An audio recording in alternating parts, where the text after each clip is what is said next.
Chapter 1 Unit and Measurement. This is NCRT edition 2024 and 25. This lecture is for NEET, JEE and boards. Let's start. Unit measurement सबसे basic chapter और सबसे पहला chapter, तो इसको दिमाग में रखना ज़्यादा इम्पॉर्टेंट है और सबसे बेसिक चैप्टर है, तो सबसे पहले इसको स्टार्ट करते हैं. After this lecture series of lecture आते जाएंगे एनसीईआरटी की केवल. ओके, तो what is unit?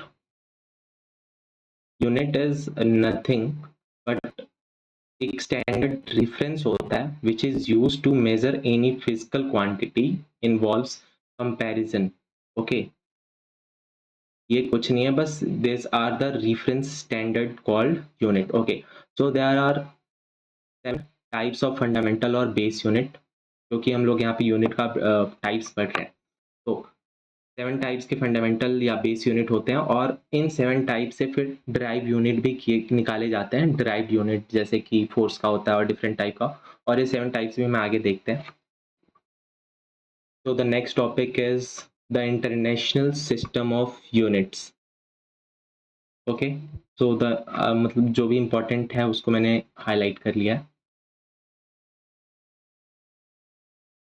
So the first is CGS. CGS is centimeter, gram, second. Second is FPS, foot, pound and second. Third is MKS, which is meter, kilogram and second. Okay, और यहाँ पे कुछ नहीं, अब यहाँ पे इसकी हिस्ट्री के बारे में दे रखा है, कैसे एक ऐसा यूनिट को अडॉप्ट किया गया था. ऐसा यूनिट का यहाँ पे फुल फॉर्म है सिस्टेमा इंटरनेशनली डी यूनाइट्स, और इसको 1971 में किया गया था और फिर इसको रिवाइज किया गया in 2018 by the general conference on weight and measure. Okay, now यहाँ पे सप्लीमेंट्री यूनिट्स के बारे में दे रखा है. उससे पहले में जानना है कि ये यूनिट को एक्चुअली में डिवीजन कितने तरीके से करा गया था. ठीक है, तो यहाँ पे मैं बना देता हूँ. Suppose this is unit. Okay, तो unit is divided into 3 types. The first type is fundamental और बेस, जो 7 टाइप्स के होते हैं. ओके, फंडामेंटल और base. The second one is derived, जो इस फंडामेंटल या बेस से निकाले जाते हैं. And the third one is supplementary unit. Okay, तो व्हाट आर द 7 फंडामेंटल और बेस यूनिट, यहाँ पे बात आती है ना. तो ये सातों के मैं आपको नाम बता देता हूँ. वैसे लग रहा है एनसीईआरटी से इसने हटा दिया. New edition which is 2024 and 25. Okay, तो फर्स्ट टाइप है mass, the second one is length, the third one is time, the fourth one is temperature, fifth one is current, sixth one is amount of substance, which is mole. Okay, and the seventh one is the luminous intensity, जिसको हम लोग candela से भी जानते हैं. ठीक है, luminous intensity. तो ये 7 टाइप के हैं: mass, length, time, temperature, current, amount of substance and the luminous intensity.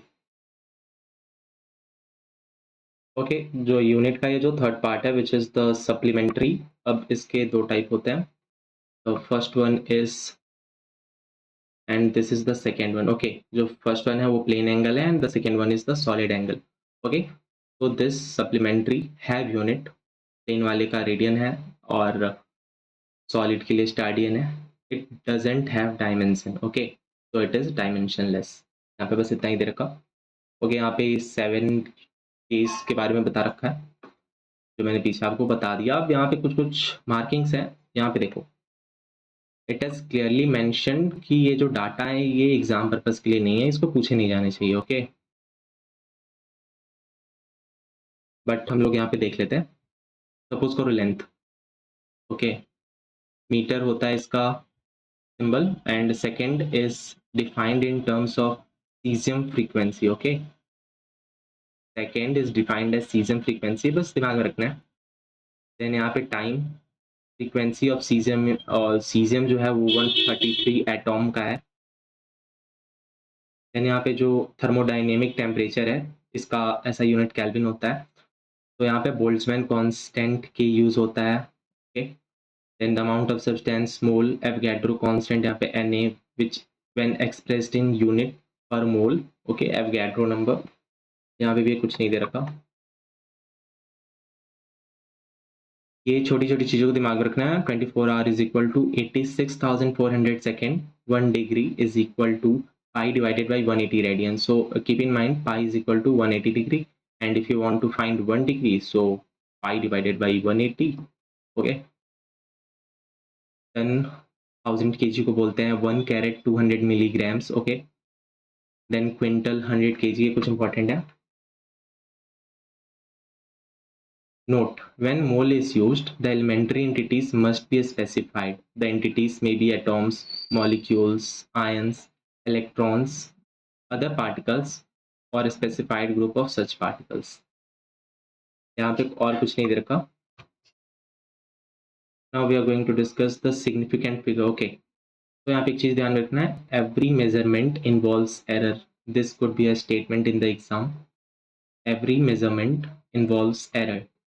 Number that indicates all digits in the number that are known reliably plus the first digit that is uncertain.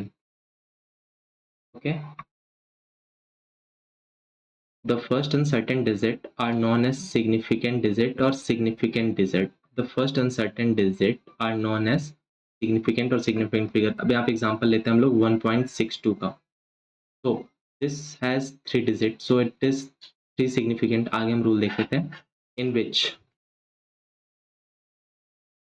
1 and 6 it is reliable or certain, and the जो आखिरी इसका term है 2, this is uncertain. Okay, तो यहाँ पे यही बोल रखा, the first uncertain digit are known as significant digit or significant figure, और ये uncertain होता है जो लास्ट वाला है।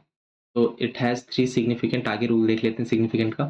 Now here is the statement which can be created as a lesson and reason for exams. So reporting the result of measurement that include more digit than the significant digit is superfluous and also misleading. मतलब ये गलत हो जाएगा, since it would give a wrong idea about the precision of measurement. So this can be created as assertion reason. क्या ही बोल रहा है कि अगर जो हमारा मेजरमेंट के रिजल्ट हैं, अगर वो उससे ज़्यादा हम लोगों का रिजल्ट आ रहा है जितना सिग्निफिकेंट है, यानी सिग्निफिकेंट से ज़्यादा हमारा डीप रिजल्ट है, डेसिमल के बाद ज़्यादा है, तो ये सुपरफ्लुअस और काफ़ी मिसलीडिंग हो सकता है, तो एक रॉन्ग आइडिया देगा प्रिसीजन के लिए। Okay, so now what is the precision? Precision of measurement which depends on the least count of the measuring instrument. Okay, so precision depends upon the least count of the measuring instrument. A choice of change of different unit does not change the number of significant digit or figure in a measurement. Okay, अब यहाँ पे examples दे रखे हैं, let's see. This important remarks makes the most of the following observations clear. Okay, for example 2.308, it has 4 significant figure in which these 3 is certain. Okay, and the last one is uncertain. अब यहाँ पे देखो, यहाँ पे ना देखो, यहाँ पे मीटर यूज रखा, यहाँ पे माइक्रोमीटर यूज कर रखा, but the thing is to be noted that कि यहाँ पे जब सेंटीमीटर था तो यहाँ पे इसने 4 सिग्निफिकेंट डिजिट्स लिए थे। अगर यहाँ पे इसने मीटर ले लिया तो यहाँ पे ऑफकोर्स चेंज हो गया, बट यहाँ पे ध्यान दो, यहाँ पे अभी भी 4 सिग्निफिकेंट है।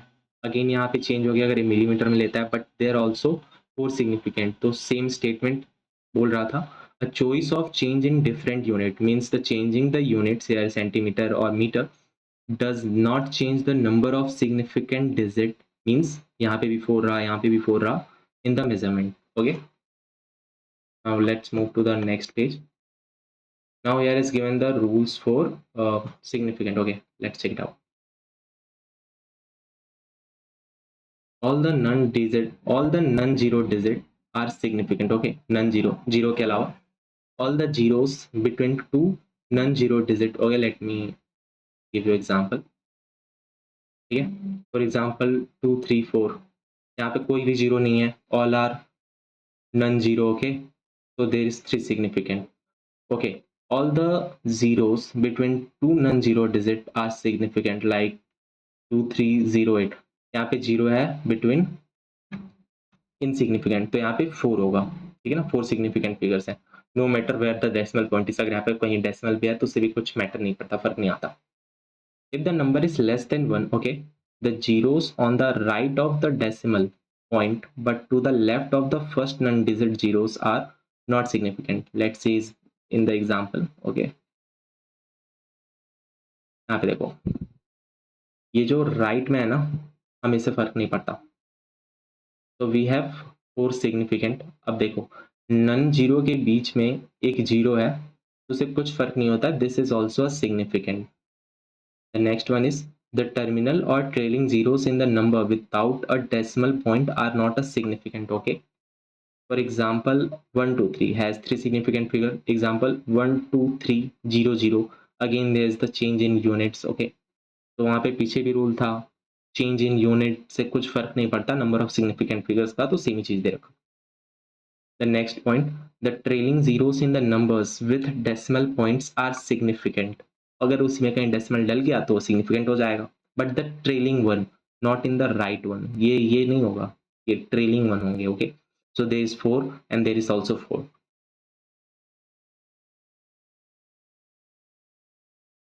Okay, there can be some confusion regarding the trailing zeros. Suppose the length is reported to be 4.700 meter. Okay, there is 4 significant. It is evident that the zeros here are meant to convey the precision. Okay, because precision depends upon the least count also. Precision of measurement and are therefore significant. Again here example given जो हमने पीछे देख रखा है ऐसे. So now the next point. To remove such ambiguities, ऐसे problems को खत्म करने के लिए, in determining the significant figure, the best way is to report every measurement in the scientific notation. Okay, in the power of 10. अभी तो वो problems हटाएंगे ना, यूनिट्स के चेंजेस से नंबर ऑफ सिग्निफिकेंट चेंज नहीं होते, इस चीज को अगर खत्म करना है तो हमें पावर ऑफ 10 में ऐसे यूज करना होगा. Okay,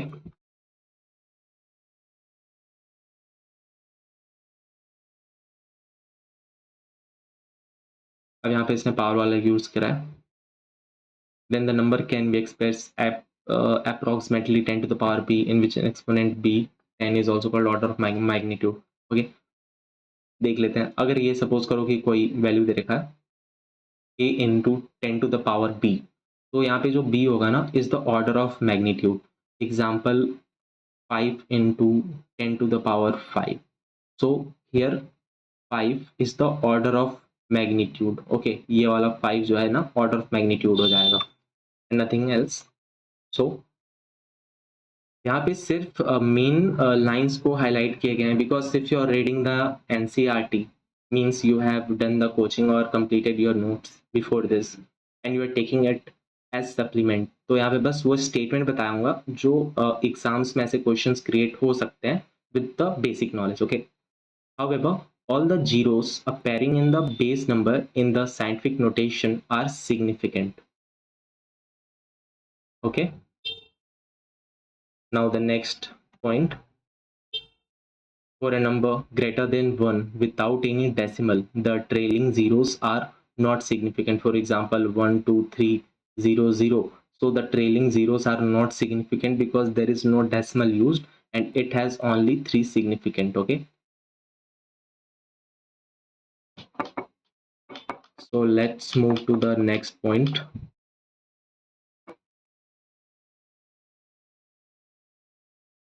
For a number with a decimal, the trailing zeros are significant. Same बात है, अगर 1.3.00 हो जाता तो यहाँ पे हो जाता 5 सिग्निफिकेंट, और यहाँ पे क्या था 12300 था तो यहाँ पे था 3 significant. Now here is one example 0.1250. This is a trailing zero, so this is significant. And the right side of the decimal में अगर कोई जीरो है तो it will never be a significant. Okay, so let's move to the next page. अब यहाँ पे कुछ नहीं है, यहाँ पे जो जो चीज़ अंडरलाइन दे रखी है ना, I had underlined, highlighted this after reading the book twice. Okay, so there will be no points left in my eyes.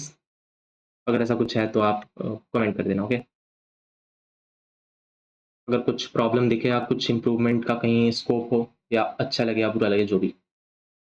तो the next point, rules of arithmetic operation with the significant figure. Okay, in general, the final result should not have more significant figures than the original data from which it has obtained. Thus, if a mass on an object is measured to say 4.237 gram having 4 significant figures and its volume as measured 2.51 centimeter cube, then its density is, ये दे रखा है, up to 11 decimal places. Okay, लेकिन हम लोग जब significant के term में लिखेंगे तो हम लोग ये 11 सिग्निफिकेंट को नहीं लिख सकते। सो इसके बारे में इस पॉइंट में से बता रखा है। Okay, let's check it out. जब भी कभी मल्टीप्लिकेशन होगा या डिवीजन होगा, the final result should retain as many significant figures as there are in the original number with the least count figures. Okay, अब एग्जांपल से समझ लेते हैं। सपोज करो यहाँ पे डेंसिटी फाइंड करना है, यहाँ पे इसने मास दे रखा है, यहाँ पे इसने वॉल्यूम दे रखा। Okay, so after least significant देखना है ना, तो यहाँ पे देखो, यहाँ पे 4 सिग्निफिकेंट है, यहाँ पे 3 सिग्निफिकेंट है और फाइनल आंसर में 3 सिग्निफिकेंट आया है। हमने यहाँ पे क्या देखा? हमने यहाँ पे देखा कि हमारा जो भी वैल्यू है, जो मल्टीप्लाई हो रहा है या डिवाइड हो रहा, उसका जो भी है, जो सबसे जो लीस्ट सिग्निफिकेंट है, आंसर जो मेरा आएगा उतना सिग्निफिकेंट होना चाहिए था। जैसे यहाँ पे 4 था, यहाँ पे 3 था सिग्निफिकेंट, तो ये 3 वाला सिग्निफिकेंट मैटर करा और जो हमारा आंसर निकला उसमें हमने 3 सिग्निफिकेंट को लिखा। ठीक है, 1.69 को हमने लिखा। ऐसा नहीं कि हमने 1.69 के बाद में और कुछ नंबर्स डाल दिए जो सिग्निफिकेंट हो जाते, नहीं। This will create a confusion, जो मैंने ऊपर रेजिस्टेंस रीजन के पॉइंट्स में दे रखा था, superfluous and it will create the problem. Okay, तो द नेक्स्ट पॉइंट, अब यहाँ पे ना एडिशन और सब्सट्रैक्शन के लिए भी सेम रूल अप्लाई होता है, बट थोड़ा सा यहाँ पे चेंजेस है। फॉर एग्जाम्पल, हमें यहाँ पे लीस्ट काउंट मतलब नहीं, देखो हमें यहाँ पे क्या देखना है ना, डेसिमल के बाद जो सबसे कम जिसमें होगा ना सिग्निफिकेंट, उस टर्म में हमें अपना आंसर लिखना है। फॉर एग्जाम्पल, अगर हम इस तीनों नंबर को ऐड करते हैं, तो यहाँ पे देखो सबसे कम डेसिमल के बाद सिग्निफिकेंट किस में है, इस वाले में है 0.2, एक सिग्निफिकेंट है। तो हमारा जो आंसर निकलेगा ना, वो ऐड करने के बाद एक ही सिग्निफिकेंट हम लोग दे सकते हैं डेसिमल में। ठीक है, ऐसा नहीं कि यहाँ पे 3 था तो हमने इसके बाद में कुछ लिख दिया जो आंसर में आता, नहीं। After decimal, one significant. So after decimal, one significant only. This rule will apply in addition and subtraction. और मल्टीप्लिकेशन डिवीजन में ऐसा रूल था कि हमें टोटल देखना होता था, जो सबसे लीस्ट होता था उसके रिस्पेक्ट में हमें अपना आंसर लिखना पड़ता था। Now the next point, for addition and subtraction, they do not convey the precision of measurement properly. Okay, so it is important statement which can be created as question. Okay, so they do not convey the precision of measurement properly. Who? The addition and the subtraction one. Okay, now the rounding off the uncertain digits. The result of computation with approximate numbers which contains more than one uncertain digits should be rounded off. अब यहाँ पे हमने देखना है, यहाँ पे these rules for rounding off the numbers of the appropriate significant figures are obvious in most cases. The number 2.746 rounded off to 3 significant. अब यहाँ पे 4 significant है, इसको 3 significant में round off करना है, तो इस जो ये 6 है उसको हमें drop करना होगा। तो बस यही सब है, देख लेते हैं आगे। फॉर एग्जाम्पल, यहाँ पे 1.75 है, 3 सिग्निफिकेंट, यहाँ पे 4 सिग्निफिकेंट। अगर इसको ड्रॉप करना है तो अब यहाँ पे इसके कुछ रूल्स होते हैं जो हम देख लेते हैं। The first rule, the preceding digit is raised by 1 plus add 1 हम कर देते हैं if the insignificant digit to be dropped, the underlying digit in the case is more than 5. For example, ये 6 था ना, ये more than 5 है, तो अगर हमें 3 significant करना है, so this 2.746 would become 2.75. Okay, the next law, if the preceding digit is even, the insignificant digit is simply dropped, and if it is odd, the preceding digit raised by 1. अब यहाँ पे देखो 2.745, ये जो 5 है ये odd है, यहाँ पे हमें राउंडेड टू द 3 सिग्निफिकेंट अगर करना है तो ये 1.74 बन जाएगा। On the other hand, the number 2.735 rounded off to three significant figures would become 1.74. NCERT में कुछ कुछ मिस्टेक्स हैं, ओके, ये न्यू एडिशन एनसीईआरटी है 2024 एंड 25। तो फॉर एग्जांपल ये 2.745 है ना, ये देखो ये ऑड है तो ये +1 हो जाएगा, 2.75 हो जाएगा, बट यहाँ पे देखो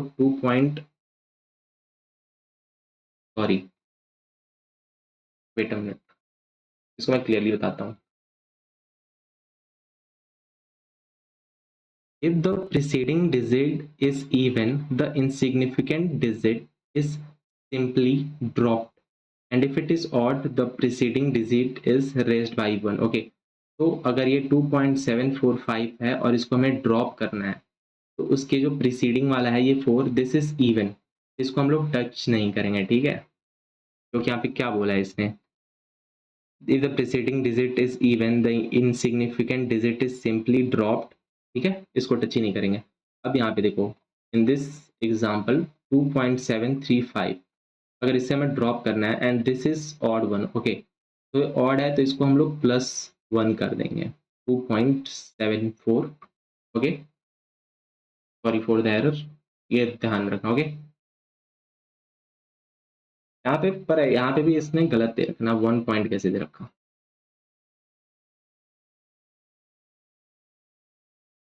okay.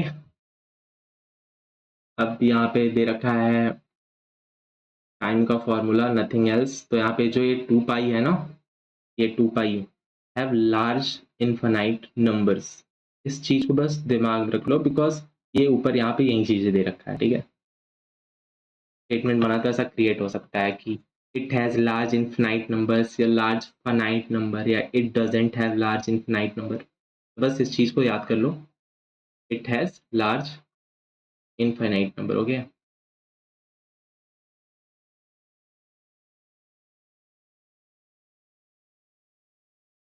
It has large infinite numbers, क्या भी दे रखा, infinite. Now we will do the in text also along with the reading NCERT text. Okay, so यहाँ पे पाई के वैल्यूज ने बता रखा है विच इज 3.1414, मतलब ये दे रखा है तो ध्यान नहीं देना, और हमें याद क्या रखना है 3.14, okay, for pi. Now the example 1.1, each side of a cube is measured to be 7.203, there is 4 significant, the last one is uncertain, and the these 3 digits is certain and this one is uncertain. What are the total surface area and the volume of the cube? Okay, total surface area is 6a square, volume is the a cube, but there is multiplication used, okay, multiplication use हो रहा है, तो हमें least significant वाली बातें को याद रखनी है, ठीक है। तो यहाँ पे 4 सिग्निफिकेंट है ना, तो हम भी 4 सिग्निफिकेंट में अपने आंसर्स को लिखेंगे, ओके। तो द आंसर कम 311.3, सो हमने 4 सिग्निफिकेंट के टर्म में लिखा। In cube also we are going to multiply, यहाँ पे हमने क्यूबिंग करना है ना, क्यूब करना है एक क्यूब, तो हमने अगेन यहाँ पे 4 सिग्निफिकेंट को यूज करा है, ऐसा नहीं कि हमने 3 यूज कर लिया या 5 सिग्निफिकेंट यूज कर लिया, नो, वो गलत हो जाएगा। Now the problem 1.2, example 1.2, 5.75 gram of substance occupies 1.2 cubic centimetre volume, यहाँ पे हमें डेंसिटी निकालना है, ऊपर तो हमने ऐसा एग्जांपल्स देखा था, तो there is division use, okay. तो यहाँ पे 2 इनसिग्निफिकेंट है ना, जो सबसे कम है और ये 3 है, तो हमें तो 2 के मैटर में अपना लिखना है, तो 4.8 आंसर, तो 1.3.3 rules for determining uncertainty in the results of arithmetic calculation, okay. तो हमने डायरेक्ट यहाँ पे यूज कर लेना, यहाँ पे कुछ वैसा इंपॉर्टेंट दे नहीं रखा। 16.2 है ना यहाँ पे, तो यहाँ पे 3 सिग्निफिकेंट है और ये इसका लीस्ट काउंट है 0.1, देख रहे हो, प्रिसीजन यूज हो रहा है, जहाँ लीस्ट काउंट आएगा वहां पे प्रिसीजन से उसको रिलेट करके भी सोच सकते हैं।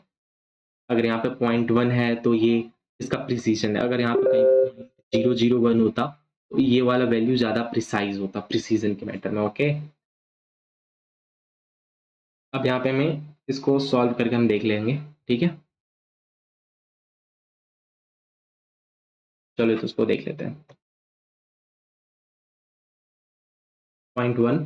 If the length and breadth of thin rectangular sheet are measured using meter scale 16.2 and 10.1 centimeter, there are three significant figure in each of the following measurement होगी. It means the length may be written as, ठीक है, यहाँ पे तीन significant देखना है। और ये देखो हमने लीस्ट काउंट कैसे निकाला, डेसिमल के बाद एक डिजिट में था सिग्निफिकेंट तो हमने लीस्ट काउंट भी वैसे ही निकाला, और ये सेंटीमीटर में था तो हमने सेंटीमीटर में रखा, ठीक है। अब यहाँ पे लेंथ का दे दिया, यहाँ पे इसने ब्रेथ का दे दिया, सॉरी ये लेंथ का दे दिया और यहाँ पे इसने ब्रेथ का दे दिया, ओके। अब यहाँ पे हमने क्या निकाला इसमें, देन ब्रेथ में भी रिटर्न एज दिस फॉर्मूला 1%। अब ये अगर 0.6% निकालना है ना आपको, तो हमने कैसे निकाला, हमने यहाँ पे देखो मैंने लिख रखा absolute error divided by true value multiplied by 100। तो यहाँ पे हमने उसको कर भी रखा है, देख लो 0.1 which is the absolute value divided by the true। तब हमारा ये वाला वैल्यू एरर आ जाएगा इसका निकल के, ठीक है। हम करके भी देख लेते हैं। 0.1 16.2 इंटू 100, ठीक है। तो ये आ जाएगा 10 के करीब आ जाएगा एंड 16.2 हो जाएगा। आप भी करके देख सकते हो। ये अप्रॉक्स 0.6% आएंगे, ठीक है। एग्जैक्टली 0.6 नहीं आ रहा बट अप्रॉक्स आ रहा है, और हमें सिग्निफिकेंट को फॉलो करना है तो हम ऐसे देख लेंगे। Same thing we did with the, तो ऑल्सो यहाँ पे हमारा 1% एरर आया, ठीक है। फिर अब हमें यहाँ पे निकालना है then the error of the product of the two और more experimental values using the combination of error rules. अब यहाँ पे हमें इसको मल्टीप्लाई करना है ना एरिया के लिए, L इंटू बी। तो हमने तो जो मेन वैल्यू था उसको मल्टीप्लाई कर देना है डायरेक्टली, एंड जो तुम्हारा ये हमें एरर को जो कैलकुलेट करके निकालना है ना, इसका ये फॉर्मूला होता है, ठीक है। इसको हम करके भी देख लेते हैं। देखो ये जो आया, ये जो आया this one is the true value, okay, and this is the relative error. यहाँ पे हमने जो एरर निकाला था ना, एरर इन दोनों को ऐड करके हमने रिलेटिव एरर निकाला है, गॉट इट। तो हमने तो एरर निकाल ही लिया था विच इज 1% एंड 0.6%। तो हमने डायरेक्टली ऐड भी अगर कर देना है तो 1.6% हमारा रिलेटिव एरर आ जाएगा, and this is the correct formula, okay, for relative error. और हमें अगर एब्सोल्यूट एरर निकालना है ना, तो जो हमारा जो रिलेटिव एरर है, रिलेटिव एरर इसके साथ अगर हम ट्रू वैल्यू को मल्टीप्लाई कर दें, ठीक है, तो हमारा निकल के आ जाएगा एब्सोल्यूट एरर, ठीक है।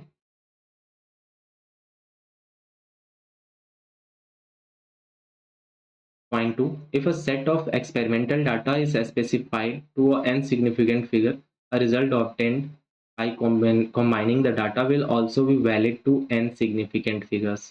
अब यहाँ पे एग्जांपल्स में इसको देख लेते हैं। यहाँ पे 3 सिग्निफिकेंट है, यहाँ पे 3 सिग्निफिकेंट है, दोनों को यहाँ पे सब्सट्रैक्शन करना है, ठीक है। तो यहाँ पे जो हमारा आंसर आ रहा, ये आ रहा, ये भी 3 सिग्निफिकेंट में है, ठीक है। बट हमें डेसिमल के बाद वाले चीज़ को देखना है। तो यहाँ पे जो लीस्ट है वो 1 है ना, तो हमने भी इसको 1 में ही रखना है। फॉर एग्जांपल हमने ऊपर लॉ देखा था ना एडिशन सब्सट्रैक्शन के लिए, कि डेसिमल के बाद नंबर ऑफ सिग्निफिकेंट जिसमें लीस्ट हो हमारे आंसर में उतने ही होने चाहिए। यहाँ पे 1 सिग्निफिकेंट था आफ्टर डेसिमल, सो आंसर में भी हमारा 1 सिग्निफिकेंट है, नथिंग एल्स, ओके। तो the relative error of a value of numbers, okay, the relative error of a value of number specified to a significant figures depend not only on n but also on the number itself। Let's check it by the example। यहाँ पे हम लोगों को यहाँ पे error बता रखा है, लीस्ट काउंट एरर जो भी है। अब यहाँ पे हमें देखना है, तो यहाँ पे रिलेटिव एरर निकालना है। तो रिलेटिव एरर क्या होता है, देखो 0.01 को डिवाइड कर देगा ट्रू वैल्यू से एंड मल्टीप्लाई कर देगा 100 से, then will get are the relative error which is 1%, okay. और similarly the relative error 9.89 g is, फिर सेम थिंग करना है, फिर 0.1% वैल्यू आ रहा, बस देख लो एग्जांपल्स हैं। Finally, remember that intermediate result in multi-step computation should be calculated to one more significant number in every measurement than the number digit in the least precise measurement. Okay. हमें एक चीज ध्यान रखना है, this can be created as statement वाला question. Okay, क्या याद रखना है यहाँ पे, रिमेंबर खुद ही बोल रखा, that intermediate results in a multi step computation should be calculated to one more significant figure in every measurement than the number of digits in the least precise measurement. Okay, so let's move. और क्या दिखा रहा है इसके बारे में, for example दे रखा, the reciprocal of 9.58 calculated after rounding off to the same number significant figure 3 is, ये सिग्निफिकेंट नंबर आ गया और ये भी 3 सिग्निफिकेंट, ये भी 3 significant, but the reciprocal of 0.104 calculated to 3 significant figure is 9.62. अब यहाँ पे वैल्यू चेंज हो गया, ठीक है. However, if we had written 1 divided by 9.58 और हमारा वैल्यू आया which is 4 significant, और हम 4 significant ले सकते नहीं है, हमें तो लेना 3 है, तो ये वाला 4 हमें ड्रॉप करना पड़ेगा आखिरी का. Okay, and then take the reciprocal of 3 significant figure, we should be retrieved to the original value of 9.58. The example justifies that the idea to retain one more extra digit than the number of digits in the least precise measurement in intermediate step of a complex multi-step calculation in order to avoid the additional error in the process of rounding of the numbers. Okay, okay, तो जो ये ऊपर वाला था ना, ये वाला statement, ये उसी के एग्जाम्पल को इसने देख ऐसे समझाया. क्या समझाया, जैसे कि अगर हम लोग 9.58 का रेसिप्रोकल लेते हैं, ठीक है, ये वाले वैल्यू का अगर हम लोग रेसिप्रोकल लेते हैं 9.58 का, तो हमारा यहाँ पे देखो लीस्ट तो 3 हो गया ना, तो हमारा आंसर आएगा 0.104. बट अगर हम 0.104 का रेसिप्रोकल ले रहे हैं तब हमारा आंसर आ रहा है 9.62. Okay, so this 9.62 is not matching with the 9.58, so this will create a problem. Okay, तो इस चीज को खत्म करने के लिए हम लोग सिग्निफिकेंट से एक ज्यादा डिजिट ले लेते हैं. यहाँ पे तो हमें लेना 3 था ना, लेकिन देखा हमने 3 + 1 4 हमने ले लिया +1 करके, यही ये रूल बोलना चाहता है और इससे प्रॉब्लम्स नहीं होंगे. ठीक है, तो बस एक बार और बता दे रहा हूँ, this example justifies that the idea to retain one more extra digit. Okay, यहाँ पे रिटेन किया ना, इधर 0.4 को इसने रिटेन किया, यहाँ पे एक एक्स्ट्रा 4 लिया, ठीक है. Then the number of digits in the least precise measurement in the intermediate steps of complex multi step calculation in order. अब ये क्यों किया, क्योंकि उसको अवॉइड करना था एडिशनल एरर को in the process of rounding off the numbers. ठीक है, जब ऐसा करना हो तो हम राउंडिंग ऑफ करके खत्म भी कर सकते हैं. Okay, now the next point, point 1.4, dimensions of physical quantities. Okay, nature of physical quantity is described by its dimension. Okay, this is an important statement. Nature of physical quantity is described by its dimension. The dimension of a physical quantity are the powers of exponent to which the base quantity are raised. Base quantity पता है ना, वो 7 quantities, that were the base quantities. और इसको इस type के box के अंदर लिखते हैं. Okay, note that using a square bracket around a quantity means that we are dealing with the dimension of the quantity. और ये कुछ नहीं, नीचे बस उसके कुछ एग्जांपल्स दे रखे हैं. फॉर एग्जांपल ये वॉल्यूम के लिए होगा, फोर्स का दे रखा है, और कुछ नहीं. This are basic things, you know it better. Okay, note that this type of representation the magnitudes are not considered. For example कहीं मैग्नीट्यूड कंसिडर 100 न्यूटन है तो ये 100 मैग्नीट्यूड है, तो इसको कंसिडर नहीं किया जाता ऐसे डायमेंशंस लिखते टाइम. ठीक है, और कुछ नहीं यहाँ पे, बस ये वेलोसिटी का बता रखा. Now the next point which is 1.5, dimensional formula and dimensional equation. Okay, तो ये कुछ नहीं दे रखा, इसकी मैं सीधे समराइज फॉर्म बता दे रहा हूँ. जो डायमेंशनल इक्वेशंस होते हैं ना, ये रिप्रेजेंट करते हैं dimension of physical quantity in terms of its base quantity, जो मैंने यहाँ पे हाईलाइट कर रखा, ठीक है। For example this is volume, तो ये वाला 0 हो गया, एल क्यूब हो गया। This is velocity, L T -1। This is force, M L T -2।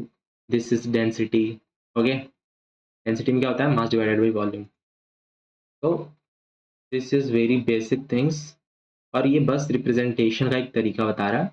ऐसे एग्जाम में अगर पूछना होता है तो लाइक ग्रेविटेशनल कांस्टेंट ये सब के पूछते हैं, ठीक है। Now the point 1.6 which is dimensional analysis and its application. Okay okay, यहाँ पे मैंने एक पॉइंट मार्क रखा है कि अगर हमें कोई दो डाटा को ऐड करना होता है ना, suppose we have to add 50 प्लस 50, तो ये जो दोनों होंगे ना, इन दोनों का यूनिट सेम रहा होगा तभी हम दोनों को ऐड कर सकते हैं। For example we can add 50 newton plus 50 newton, okay, which is 100 newton. तो क्यों ऐड कर पाए, बिकॉज दोनों का डायमेंशन न्यूटन था। बट अगर एक का डायमेंशन न्यूटन रहे और दूसरे का डायमेंशन जूल रहे, न्यूटन और joule, we can't add this because these are having two different dimensions, means these are two different physical quantities, okay. And this applies for addition and subtraction, and for multiplication ऐसा नहीं apply होता, ठीक है। When magnitudes of two or more physical quantities are multiplied, their unit should be treated in the same manner as ordinary algebraic symbols. क्या बोल रहे हैं, multiplication में चीज मैटर नहीं करता। फॉर एग्जांपल दो चीज को मल्टीप्लाई कर रहे हैं ना, तो हमें डायरेक्ट मैग्नीट्यूड तो लिख ही दिया, और ये दोनों दोनों का जो डायमेंशन रहा होगा, सपोज करो कि इसका डायमेंशन ए रहा होगा, suppose we are multiplying 50 plus 5, okay, इसका डायमेंशन ए था, इसका डायमेंशन बी था, तो हमारा आंसर क्या आएगा, 250 और ए बी। हमने डायमेंशन को भी डायरेक्टली मल्टीप्लाई कर दिया। This thing applies for multiplication and division, okay, and this rules applies for addition and subtraction, जो मैंने पहले बताया था। Now the point 1.6.1, checking the dimensional consistency of equation, we can add or subtract similar physical quantity, जो मैंने अभी ऊपर बताया था। The principle of homogeneity of dimension follow करता है यहाँ पे, okay. Now let's check. Dimensions are customarily used as preliminary test for consistency of an equation. However, the dimensional consistency does not guarantee a correct equation. ठीक है, this is the two statements which can be created in the exam, and ये बहुत ही अच्छे question बन सकते होंगे। So the dimensions are customarily used as primarily test for consistency of an equation. Check करने के लिए तो सबसे पहले हमने डायमेंशन यूज करना होता है, प्राइमरी होता है। बट अगर ये निकल भी जाए ना, तो ये गारंटीड नहीं होता ये करेक्ट इक्वेशन है, ओके। तो और ये कुछ डाटा है जो डायमेंशन लेस होते हैं, विच इज ट्राइगोनोमेट्रिक, जैसे साइन कॉस से डायमेंशन लेस होते हैं, लॉग वाले डायमेंशन लेस होते हैं, एक्सपोनेंशियल भी डायमेंशन लेस होते हैं। For example 10 to the power 5, ये डायमेंशन लेस होता है, okay. So now let's move to the next point. यार भी कुछ नहीं दे रखा, क्योंकि अगर कुछ रहता तो मैं हाईलाइट कर देता, ठीक है। अब यहाँ पे 4 स्टेटमेंट्स दे रखे हैं जो एग्जाम्स में बहुत आसानी से क्वेश्चंस क्रिएट हो सकते हैं, ठीक है। Let's check one by one. If an equation fails this consistency test, it is proved wrong. For example हमें चेक करना था कि ये फिजिकल जो क्वांटिटी है, ये इक्वेशन बना सकते हैं कि नहीं, और वो डायमेंशंस की तरीके से गलत हो गया, ठीक है। तो वो श्योर शॉर्ट रॉन्ग इक्वेशन है, ठीक है। बट अगर वो पास भी हो जाते हैं तो वो प्रूव नहीं होता कि वो सही है। अगर वो पास हो भी गया तो भी प्रूव नहीं हो रहा कि सही है। जो स्टेटमेंट ये दोनों दे रखा था, ये वाले दोनों statement, thus a dimensionally correct equation need not be actually an exact correct equation but a dimensionally wrong or inconsistent equation must be wrong. अगर वो गलत है तो पक्का ही गलत है, अगर वो सही है तो शायद सही है, शायद गलत भी हो सकता है, ठीक है। तो now let's move to the example 1.3। अब यहाँ पे हमें चेक करना है इक्वेशन को। ये तो एनर्जी का इक्वेशन है ना, half M V square and this is M G H. ये पोटेंशियल के लिए, एनर्जी के लिए यूज हो सकता है। तो ये सिंपल चीज बता रहा है, ये मास है, ये ग्रेविटेशन, ये हाइट है। तो हमें क्या चेक करना है, हमें चेक करना है dimension, L H S is equal to H S, L H S are H S, ठीक है। M L two T minus two energy के लिए होता है जूल, तो ये दोनों का डायमेंशन मैच कर रहा है, दो dimension of LHS RHS are the same and hence the equation is dimensionally correct. Okay, equation is dimensionally correct. Now let's move down. अभी ये पॉइंट 1.4 है, k is equal to m to the power 2 v to the power cube हो गए। अभी k क्या है, kinetic energy. Of course ये गलत है, काइनेटिक एनर्जी का हाफ mv स्क्वायर होता है, ये मिल गया करेक्ट। ये ma तो हो गया फोर्स के लिए और हो गया kinetic energy, this is wrong, this is half mv square. Okay let's, वो हमारा स्टेटमेंट को ये करेक्ट प्रूव कर रहा है, देखो यहाँ पे this is a correct, both is dimensionally correct, but this data जो मल्टीप्लाई हो रहा है ये इक्वेशन रॉन्ग है। ठीक है, डायमेंशनली करेक्ट तो हो गया ना, बट ये फिजिकली रॉन्ग हो गया, इक्वेशन तो रॉन्ग हो गया ना। ओके अब ये देखो, ये प्रिंसिपल ऑफ होमोजेनिटी के तरीके से ये तो इतना तो डायमेंशनली करेक्ट हो रहा था, but this thing makes it physically wrong. अब जो मैंने ऊपर बोला उस चीज़ों को यहाँ पे इसने लिख रखा है वर्ड्स में, तो ये अंडरस्टैंडेबल होना चाहिए कि ये बेसिक चीज़ें हैं और आप मूव ऑन करो यहाँ से। ठीक है, now 1.6.2 deducing the relation among the physical quantities. Okay अब इस चीज़ों को मैंने यहाँ पे पॉइंट्स में लिखा। ठीक है, the method of dimension to deduce the relation of some physical quantities, for this we should know at least 3 physical quantities और linearly independent variables। ठीक है, अब यहाँ पे हम पढ़ लेते हैं इसको। The method of dimension can sometimes be used to deduce the relation among physical quantities. Okay, for this we should know the dependence of physical quantities on the other quantities up to the 3 physical quantities जो मैंने यहाँ पे लिख रखा, और 3 physical quantities पता होना चाहिए या linearly independent variables पता होने चाहिए if we want to deduce the relation in some physical quantities। Okay, अभी एग्जाम्पल 1.5 है। Consider the simple pendulum having a bob attached to a string and oscillates under the action of force of gravity। अब हमें करना क्या है, write the expression for this time period। क्या होता है, t is equal to 2 pi under root l divided by g, ये होता है, देख लेते हैं। Value not obtained by dimensional method, यहाँ पे जो 2 पाई लगता है ना, ये इसका वैल्यू हम लोग डायमेंशनल मेथड से ऑब्टेन नहीं कर सकते हैं। Okay, note that the value of constant k cannot be obtained by the method of dimension, hence it does not matter if some number multiplies the right side of the formula because that doesn't affect the dimension। यहाँ पे k जो होता है 2 पाई होता है, और मैंने ऊपर लिख रखा है ना, ये एक इनफाइनाइट नंबर्स में हो सकते हैं 2 pi. Okay, now there is important statements. Dimensional analysis is very useful in deducing a relation among the interdependent physical quantities। Okay, interdependent physical quantities के रिलेशन को डिड्यूस करने के लिए डायमेंशनल एनालिसिस बहुत ही जरूरी चीज है। However dimensional constants can not be obtained by this method. अब यहाँ पे जो के था, अब उसको तो हम नहीं ऑब्टेन कर पा रहे थे ना डायमेंशनल एनालिसिस से। ठीक है, it does not distinguish between the physical quantities having the same dimension. अब सपोज करो दो फिजिकल क्वांटिटीज हैं, उनका दोनों का डायमेंशन सेम है, तो हाउ कैन वी कंसिडर ये दोनों अलग अलग है। तो this is the drawback. Okay, so this is the drawback of dimensional analysis। ठीक, so now let's move to the next page। खत्म ही हो गया चैप्टर समरी। अब यहाँ पे प्रॉब्लम ये है कि ये 2024 एंड 25 का एडिशन है। Okay, so this is the current addition, we will have to follow for our all exams, competitive exams as well as for board exams, क्योंकि नीट 2024 में एक वर्ड की वजह से -5 मार्क्स हो गए थे। ठीक है, तो हमें तो यही वाला एडिशन करना चाहिए। ऑल्सो यहाँ पे बहुत कुछ चीज़ें हैं जो डिलीट हो गई हैं, प्रीवियस ईयर वाले एनसीईआरटी चैप्टर में काफ़ी सारी एक्स्ट्रा चीज़ें थी जो डिलीट कर दी गई हैं। तो जो डिलीट कर दिया गया है, अगर वो इम्पॉर्टेंट हो अपकमिंग सिलेबस के हिसाब से, तो उस चीज़ों को वापस अपन देख लेंगे। वैसे मैंने कुछ कुछ लिख रखा है, लेट्स चेक इट आउट। ये मैंने प्रीवियस वाले एनसीईआरटी से पॉइंट्स लिए हैं जो कि इम्पोर्टेंट थे लेकिन इन्होंने हटा दिए थे। ठीक है, हम एक बार देख लेते हैं। Metre scale used for length, metre scale जो होता है ना 10⁻³ से लेके 100 मीटर तक के लिए हम लोग यूज कर लेते हैं। वर्नियर कैलिपर वाला स्केल जो होता है उसको हम लोग एक्यूरेसी 10⁻⁴ मीटर तक के लिए यूज कर लेते हैं। ये स्क्रू गेज हुआ या स्पेरोमीटर हुआ, इसको हम लोग एक्यूरेसी 10⁻⁻5 मीटर के लिए यूज़ कर लेते हैं। ये सब एनसीईआरटी की ओल्डर एडिशंस में दे रखे हैं विच इज़ प्रीवियस फ्रॉम 2023 से पहले वाले के लिए, ठीक है। बिफोर 2023 में ये सब चीज़ें दे रखी हैं। तो यहाँ पे एक और इम्पॉर्टेंट फॉर्मूला दे रखा है वहाँ पे डिस्टेंस का, which is equal to diameter divided by the angular diameter, and 1 astronomical unit is equal to 1.49 10 to the power 11 meter.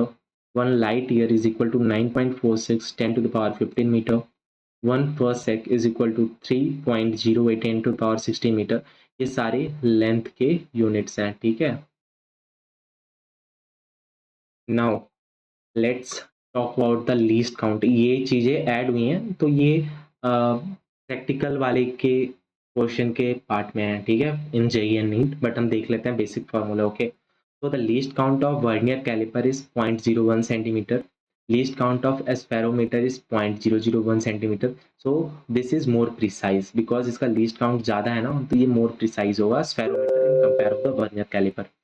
Now to calculate मतलब अगर रीडिंग कैलकुलेट करना है वर्नियर कैलिपर का फॉर्मूला होता है उसका कैलकुलेट करने के लिए, तो पहले हमें अगर लीस्ट काउंट निकालना होता है तो 1 MSD माइनस 1 VSD कर देते हैं। अगर हमें रीडिंग निकालना होता है तो मेन स्केल रीडिंग में हम लोग ऐड करते हैं लीस्ट काउंट को मल्टीप्लाई करके coinciding with the main scale, okay. अब यहाँ पे स्क्रू गेज के लिए लीस्ट काउंट कैसे निकालते हैं, स्क्रू गेज के लिए पिच को डिवाइड कर देते हैं number of circular division, this could be इधर 50 हो सकते हैं और 100 हो सकते हैं और एटसेट्रा कुछ भी हो सकता है, ठीक है।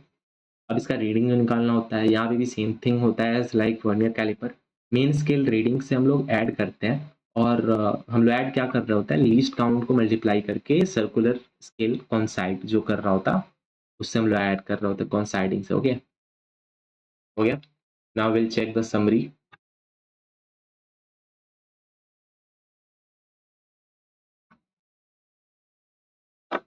So this is the summary.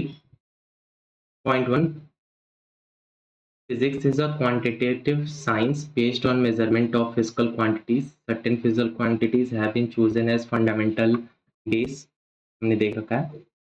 Each base quantity is defined in terms of some basic arbitrary chosen but properly standard reference standard called units such as meter, kilogram, second, ampere, Kelvin, mole, candela. Okay, so this is physical or base. So this is fundamental or base quantity. Point 3. Other physical quantity derived from the base quantity. This is called derived quantities. Okay, derived units. The fourth, the International System of Unit, the SI unit, based on 7 base unit, and it is important internationally accepted unit system and it is widely used throughout the world. Point 5. The SI units are used in all physical quantities for both base quantity and derived quantities obtained from them. Certain derived units are expressed by means of SI units with the special names such as joule, Newton, watt, etc. This is an important point. The SI unit are used in all physical measurement for both the base quantities, okay, as well as the derived quantities are obtained from them. Point 6.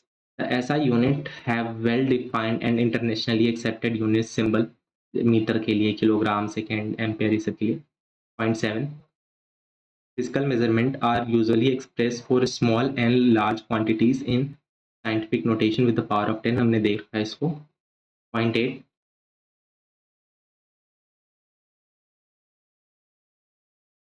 Certain general rules and guidelines must follow for using notation for physical quantities and standard symbol for SI units. ये prefix suffix का बोला कुछ नहीं है. Point 9. In computing any physical quantity, units for derived quantities involved in the relationship are treated as though they are algebraic quantities till the desired unit is obtained. ये point 9 हमने chapter में भी discuss कर रखा है, ठीक है।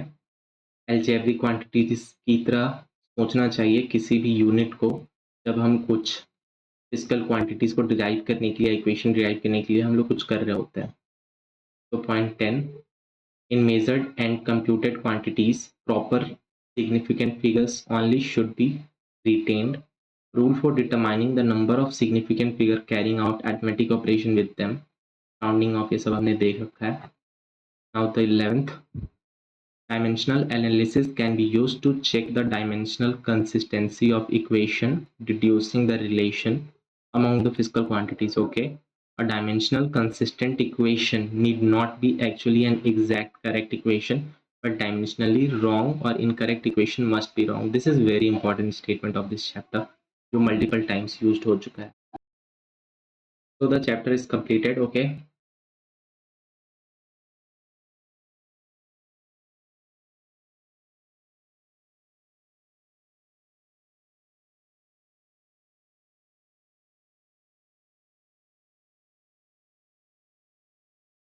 So